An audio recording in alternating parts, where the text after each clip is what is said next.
म्हणजे प्रत्येक महापालिकेत 1 लाख तरुण म्हणजे 29 लाख मुलांना आम्ही स्वतःच्या पायावर उभं करणं हे आमच्या या निवडणुकीतलं टार्गेट आहे। आणि त्यासाठी सुप्रीम कोर्टाच्या काही गाईडलाईन्स मी गेल्या आठवड्यात व्हिडिओ काढला होता।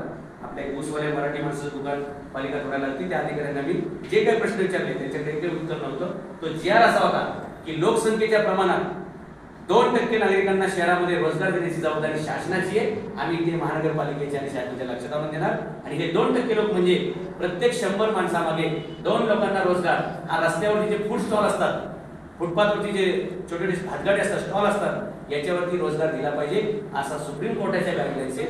महाराष्ट्र सरकारचं फेरीवाला सुरक्षा असा एक कायदा आहे, त्या कायद्यानुसार जर देशभरातले लोक विविध उत्पन्न कमवतात, रोजगार करतात, आमच्या मराठवाड्यातील तरुणांनी सुद्धा यावं अशा प्रकारचं माझं आव्हान आहे। त्यांना सर्व काही पुरवायची जबाबदारी आमची। जसं आपण गेल्या महिन्यात पाहिलं की मराठवाड्यासह महाराष्ट्रातील लाखो तरुण मुंबईला आले, त्यांनी मुंबई बघितलेली आहे, मुंबईचं ऐश्वर्य वैभव बघितलेले, त्या वैभवाची साक्षीदार ते झालेले आहेत। तसंच त्यांनी आता त्या वैभवामध्ये आणखी वाढ करण्यासाठी, आपलं कुटुंब चालवण्यासाठी, आपल्या ग्रामीण भागाला सुद्धा जसं आपले काही लोक परदेशात काम करतात आणि भारताला पैसे पाठवतात, तसं आमच्या ह्या मागास भागातील तरुणांनी, मराठवाड्यातील तरुणांनी शहरामध्ये यावं। अंडी विका, चहा विका, भजी विका, इडली वडा विका आणि शक्यतो विशेषतः हा धंदा करत असताना आपल्या मराठी पदार्थांचं जास्त ब्रँडिंग करावं अशा